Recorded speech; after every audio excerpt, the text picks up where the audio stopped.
देखिए, विशेषाधिकार आपको पता है संसद सदस्यों को अनुच्छेद 105 के तहत विशेष अधिकार दिए गए, जो आपको पता ही है।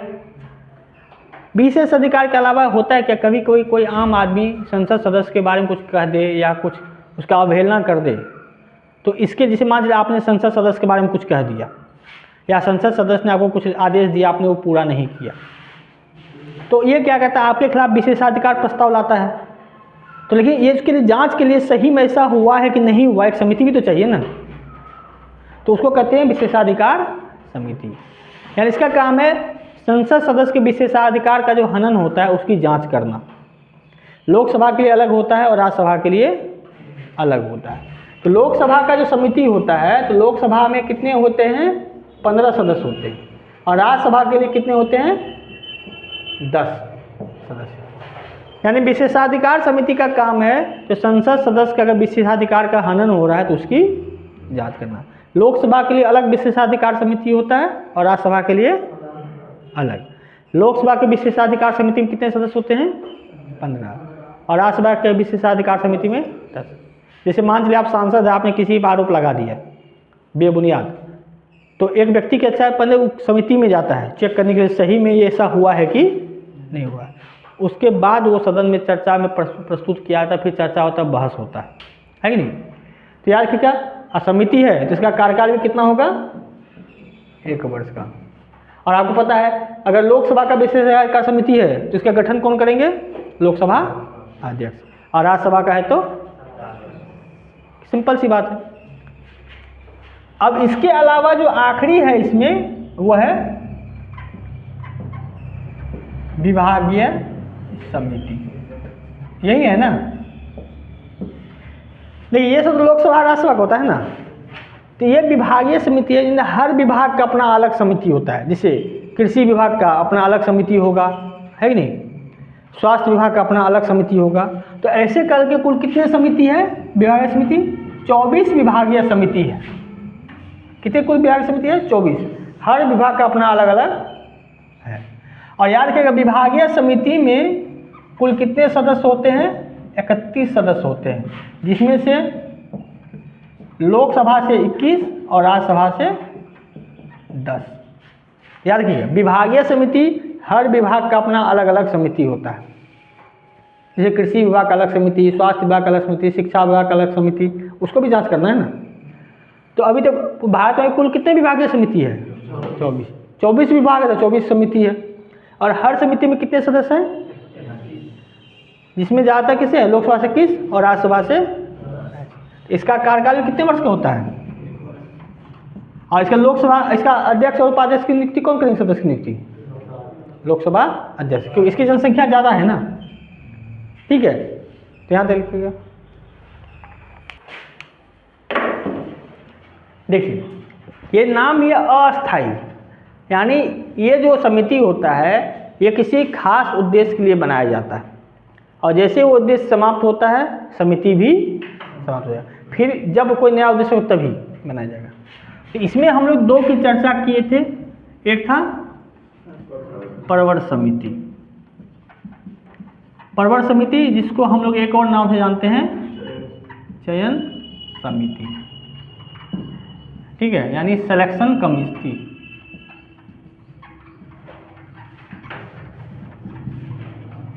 और दूसरा होता है संयुक्त संसदीय समिति, यानी ज्वाइंट पार्लियामेंट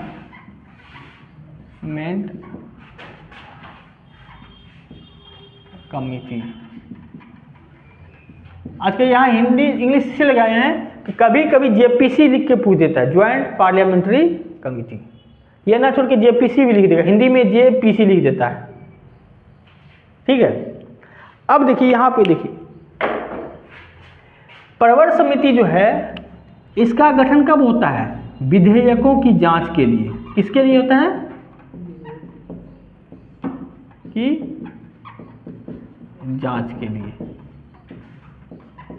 ऐसे समझिए, कोई सदस्य चाहे वो मंत्री हो या निजी सदस्य विधेयक पेश किया, ठीक है, तो विधेयक जब रखा जाता है तो विधेयक सदन में रखने से पहले उसकी जांच होती है कि सदन में रखने लायक है कि नहीं है। जैसे आप लोग कोर्ट ही जाते हैं तो कोर्ट में क्या सीधे केस हो जाता है? पहले वो रजिस्ट्रार के पास जाता है, वो देखता है ये कोर्ट में किस लायक है, किस जज के पास जाएगा, किस विभाग में जाएगा, है कि नहीं, तब होता है ना। इसी तरह कोई भी विधेयक होता है तो जरूरी नहीं है सब विधेयक के लिए, कुछ विधेयक में डाउट अगर हो, लगे जिस विधेयक से नुकसान हो सकता है तब, ठीक है, तो उस विधेयक की जांच के लिए प्रवर समिति या चयन समिति का गठन किया जाता है कि नहीं। फिर से समझिए, अगर कोई विधेयक है, सब विधेयक नहीं, कुछ ऐसा विधेयक जिसमें डाउट हो इसी विधेयक से नुकसान हो सकता है, तो उसकी जांच के लिए प्रवर समिति बनाया जाता है। भाई देखिए हम विधेयक बनाए हैं, इसमें कुछ गड़बड़ भी है क्या इससे संविधान पर कुछ असर पड़ेगा, तो उसके लिए प्रवर समिति का गठन किया जाता है।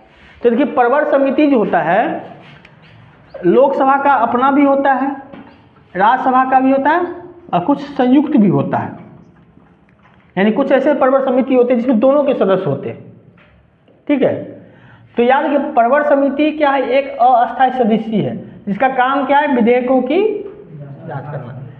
लोकसभा का अपना प्रवर समिति होता है, राज्यसभा का अपना प्रवर समिति होता है और कुछ प्रवर समिति होता है जिसमें लोकसभा और राज्यसभा दोनों जुड़े हुए रहते हैं, ठीक है।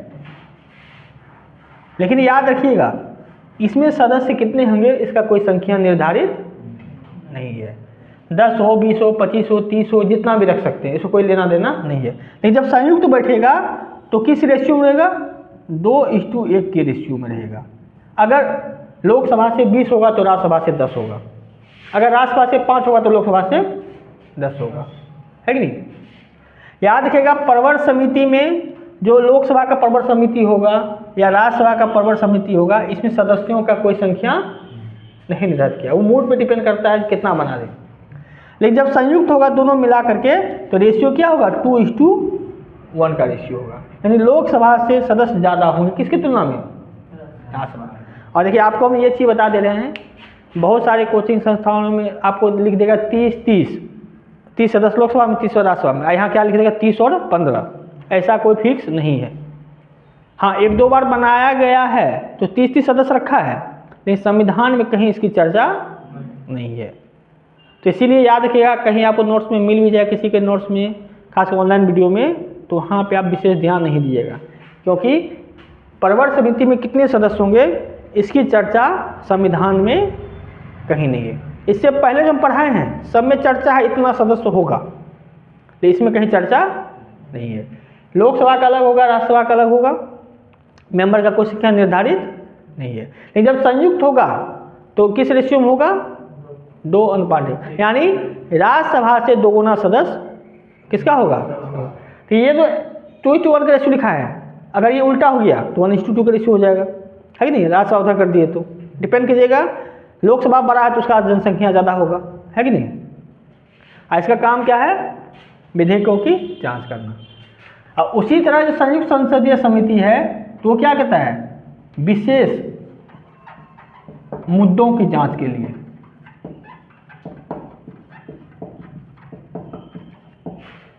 यानी जैसे बड़ा बड़ा घोटाला हो जाता है, जैसे बोफोर्स घोटाला हुआ था, चाहे शेयर मार्केट का घोटाला हुआ था, तो ऐसे घोटालाओं की जांच करने के लिए कमेटी बनाई जाती है, संयुक्त संसदीय समिति, जो बहुत बड़ा घोटाला हो जाता है कि नहीं। सेम इसका भी वही है, लोकसभा का भी होता है संयुक्त संसदीय समिति। और देखिए यहाँ संयुक्त है तो यहाँ लोकसभा और राज्यसभा का भी रेशियो होगा वो भी क्या होगा, 2:1 का। संख्या फिक्स नहीं है, अगर ये 10 हुआ तो ये 20 हो जाएगा, अगर ये 5 हुआ तो ये 10 हो जाएगा, है कि नहीं, अगर ये 15 हो गया तो ये 30 हो जाएगा। 4-5 बार गठन हुआ है, जब भी गठन हुआ तो इसमें 15 लिया, इसमें से 30 लिया है। ये आपको इसीलिए बहुत कोचिंग वाला ये लिखा देता है 15 और 30 होता है, लेकिन ऐसा कहीं लिखा हुआ नहीं है, घट बढ़ भी सकता है। तो आपको तो संविधान के हिसाब से चलना है ना, पहले क्या हुआ नहीं हुआ अलग चीज़ है, ठीक है। अगर आपसे कोई पूछेगा जो संसद में लोकसभा में कितने सदस्य हो सकते हैं, तो आपको तो 550 ही मारना पड़ेगा ना, भले 545 है, 543 है, लेकिन 550 तो मारना पड़ेगा ना। तो यहाँ भी याद रखिएगा, प्रवर समिति क्या होती है, विधेयकों की जांच के लिए गठित होती है। लोकसभा राज्यसभा का अपना अलग प्रवर समिति होता है, और जब संयुक्त समिति होता है 2:1 का अनुपात होता है, या इसको उल्टा कर दिए तो 1:2 का अनुपात में होता है। संयुक्त संसदीय समिति किसी विशेष मुद्दों के लिए घोटाला बहुत बड़ा जो जांच हो तब के लिए किया जाता है, इसमें सेम रेशियो है, जनसंख्या पर संख्या निर्धारित नहीं है। क्लियर है ना। और जैसे ये काम पूरा हो जाता है उसको फिर समाप्त कर दिया जाता है। ठीक है, तो ये था आपका अस्थायी समिति।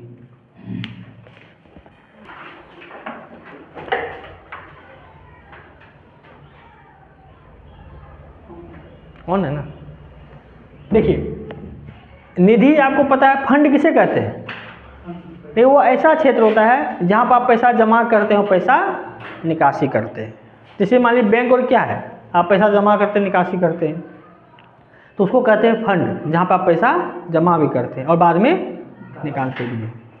तो भारत सरकार का जो 3 निधि है, यानी भारत सरकार के पास कितने प्रकार की निधि है, 3। एक है संचित निधि, एक है भारत का लोक लेखा निधि,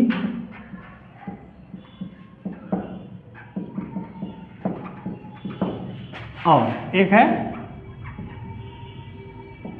आकस्मिक निधि। यानी निधि फंड जहां पे पैसा आप जमा करते हैं और जहां से पैसा आप निकालते हैं। तो भाई जहां जमा करेंगे वहीं से तो पैसा निकालिएगा, तो पता है जमा कहीं की और निकालेंगे कहीं, ऐसा होता है।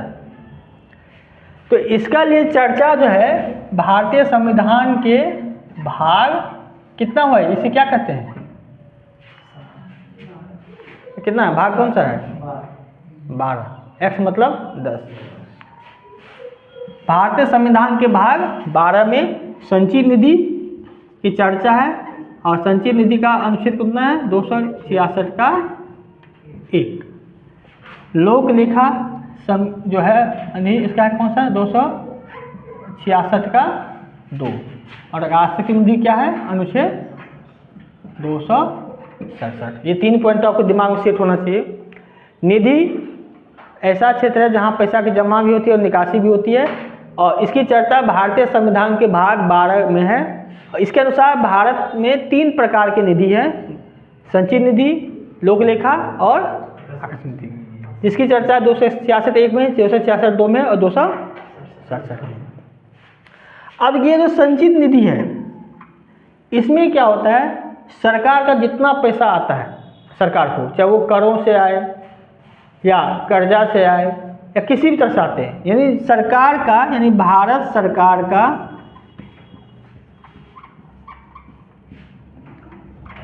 सभी धन संचित निधि में जमा होता है, संचित निधि में जमा होता है और निकासी होता है। यानी भारत सरकार जितना भी, जैसे आप टैक्स देते हैं, सरकार का जो इनकम है वो सब कहाँ जमा होगा, भारत की संचित निधि में। ठीक है, और ये संचित निधि किसके पास रखी रहती है बताइए तो, भारत सरकार की तरफ से आरबीआई के पास रखी रहती है। संचित निधि किसके पास रखी रहती है, आरबीआई के पास।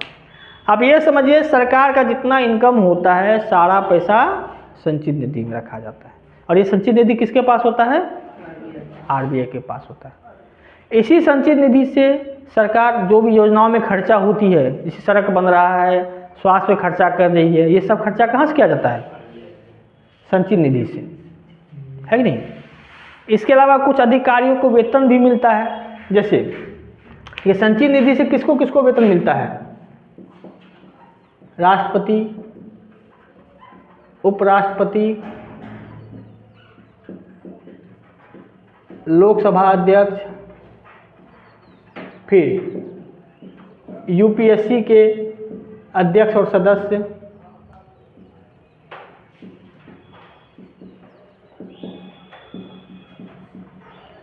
क्या है, यानी महानियंत्रक,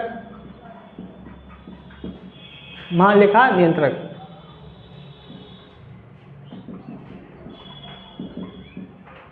क्या है?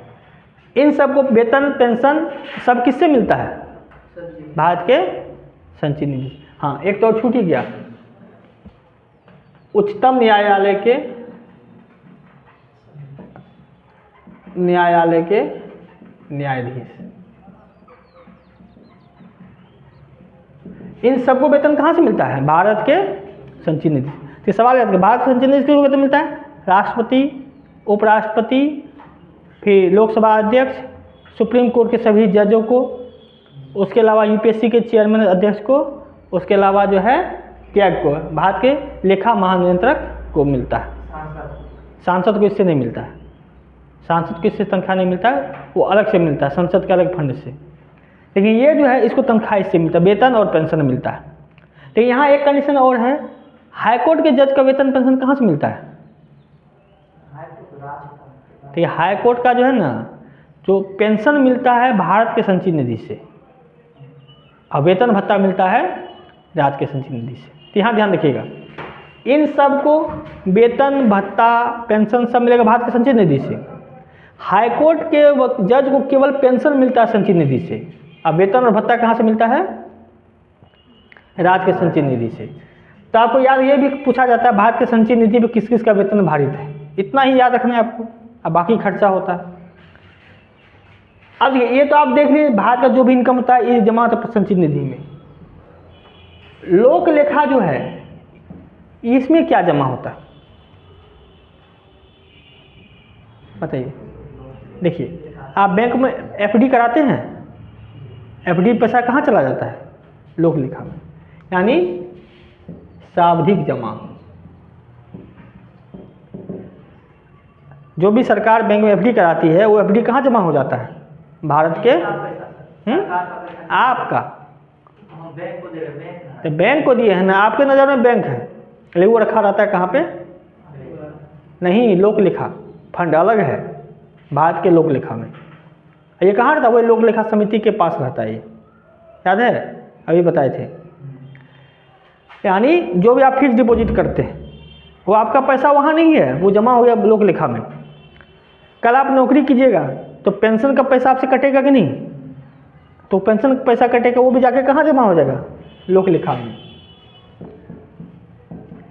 फिर भविष्य निधि पीएफ जो मिलता है, यानी जब आप मान चलिए आप दरोगा बनिएगा तो आपका कुछ पैसा कटेगा पेंशन के तौर पे, कुछ पैसा कटेगा पीएफ के तौर पे, जो बाद में जब आप रिटायर कीजिएगा तो एक साथ देखते हैं ना 50 लाख 60 लाख देता है, तो पहले रखा रहता है ना, तो आपको काटा जाता है पूरा लाइफ टाइम, जब तक आप जॉब कीजिएगा तब तक। तो काट के पैसा कहाँ रखा जाता है? लोक लेखा में रखा जाता है। या कोई भी आप बचत स्कीम निकालते हैं ना बचत, जैसे आप कहते किसान क्रेडिट कार्ड में लगा दिए, है कि नहीं, या पोस्ट ऑफिस बचत योजना लगा दिए, ये सब जाके कहाँ जमा हो जाता है? लोक लेखा समिति में। और जब आप डिमांड कीजिएगा, यानी जब आप रिटायर होइएगा तब पेंशन पीएफ मिलेगा, जब फिक्स डिपॉजिट आप लीजिएगा तो आपको दे देगा। सरकार के पास पैसा इसी तरह जाता है ना, पेंशन ये देती है केंद्र सरकार। हाँ, ये केंद्र सरकार का स्टाफ के लिए है, राज्य सरकार के राज्य का होगा अपना लोक लेखा, है कि नहीं? अरे भाई, आपको राज्य सरकार जो, अब मान चलिए कल आप के एसएससी जीडी में नौकरी ले लिए, आर्मी में चले गए या पैरामिलिट्री में चले गए, तो जब साल भर 20-25 साल 30 साल 40 साल नौकरी कीजिएगा तो नौकरी करने के बाद आपको 70-80 लाख मिलेगा पीएफ और पेंशन मिलेगा, तो कहाँ से देंगे सरकार? तो आपसे 40 साल वो काट के जमा करते गया ना, अब जमा करके वो क्या करता है? बिजनेस उसका करता है, सरकार फंड यूज करती है, तब तो आपको देगी ना। तो सरकार अपने पैसा थोड़ा देती है, वो आप ही का पैसा कटा हुआ कुछ इसमें मिला के दे देती है, ठीक है। तो ये सब पैसा कहाँ जाकर जमा होता है? भारत के लोक लेखा में, ठीक है। और जब आप डिमांड कीजिएगा तो आपको लौटा देगा वो, यानी जब आप रिटायर हो जाएगा तब आपको पेंशन पीएफ के तौर पर लौटा देगा, और बचत एफडी जब आप चाहेंगे तब आपको मिल जाएगा, जब चाहे नहीं, जब आपको फिक्स डिपॉजिट के समय के अनुसार ही मिलेगा। तो इसमें ये जमा होता है। देखिए, याद रखिएगा, संचित निधि में सरकार का जो कर हो गया, जुर्माना हो गया, शुल्क सबसे जमा होता है, ये ऋण ब्याज सब इसमें जमा हो जाता है। और इसमें जमा कौन सा? सावधि जमा, पेंशन, भविष्य निधि और बचत निधि, ठीक है। और ये जो तीसरा है ये तो आप तो जानते ही हैं। ये किसके लिए है? इमरजेंसी के लिए। जैसे मान के चलिए आप ही लोग जो कमाते हैं, कमाइएगा, कुछ पैसा रखिएगा ना बैंक बचा करके, जो बचा के रखिएगा ताकि क्या पता कल कोई बीमारी आ जाए या कल कैसी स्थिति हो जाए, कल शादी विवाह करना है, कल किसी की मृत्यु हो जाती है तो भोजन के लिए पैसा बचा के रखते हैं कि नहीं? तो भारत सरकार भी रखती है, क्या पता कई वर्ष किसी वर्ष बारिश ना हो, क्या पता किसी वर्ष सूखा पड़ जाए या किसी वर्ष इतना बाढ़ आ जाए फसल बर्बाद हो जाए, लोग गरीब हो जाए, तो उस स्थिति में कुछ फंड चाहिए कि नहीं? तो ये आकस्मिक निधि क्या है? ये विशेष परिस्थिति में इमरजेंसी के लिए रखा जाता है और इसका संचालन क्या होता है? राष्ट्रपति के द्वारा होता है, यानी राष्ट्रपति द्वारा ये पैसा निकाला जाता है। और ये कहाँ रखा रहता है? भारत सरकार के वित्त सचिव के पास। कहाँ रहता है? भारत सरकार के वित्त सचिव के पास। भाई राष्ट्रपति की अनुमति से ही होता है, लेकिन ये रखा कहाँ जाता है? वित्त सचिव के पास रखा जाता है। और ये कहाँ रखा जाता है? RBI। ये लोक लेखा समिति उसके पास रखा जाता है। अब ये सिंपल सी बात है, पहले समझिए। निधि की चर्चा भाग 12 में है, अनुच्छेद 266(1) में संचित निधि, 66(2) में लोक लेखा समिति और 267 में आकस्मिक निधि। इस संचित निधि में सरकार का जितना पैसा आता है, चाहे वो टैक्स से आए या ऋण से आए, सब यहाँ जमा होता है। और ये किसके पास रखा रहता है? RBI के पास। इसमें किसका किसका वेतन मिलता है? राष्ट्रपति, उपराष्ट्रपति, लोकसभा अध्यक्ष का वेतन मिलता है। अब देखिए, इससे पैसा निकालने के लिए क्या करना पड़ता है? लोकसभा से यानी संसद से पारित करना पड़ता है, यानी इससे आप आसानी से पैसा नहीं निकाल सकते। संचित निधि से पैसा निकालने के लिए अनुच्छेद 114 के तहत विनियोग विधेयक लाना पड़ता है, के द्वारा पैसा निकाला जाता है। यानी संचित निधि से इतना आसानी से आप पैसा नहीं निकाल सकते हैं। संचित निधि पैसा जमा हो गया, अब पैसा निकालना है तो उसके लिए अनुच्छेद 114 के तहत आपको विनियोग विधेयक लाना पड़ेगा, यानी पैसा निकालने के लिए भी विधेयक लाना पड़ता है और उसको लोकसभा राष्ट्रसभा दोनों से पारित होना पड़ता है, तभी जाके पैसा निकलेगा। लेकिन यहाँ पे लोग संसद की आवश्यकता नहीं होती। जब आदमी रिटायर होगा अपने आप पैसा निकाला देना शुरू हो जाएगा। केवल संसद की आवश्यकता कहाँ पे होती है? संचित निधि में। आइए समय पूरा होते ही निकलना शुरू हो जाता है। आइए राष्ट्रपति जब चाहे तब निकाल सकते हैं, इसके लिए संसद की अनुमति की आवश्यकता नहीं होती है। क्लियर है ये?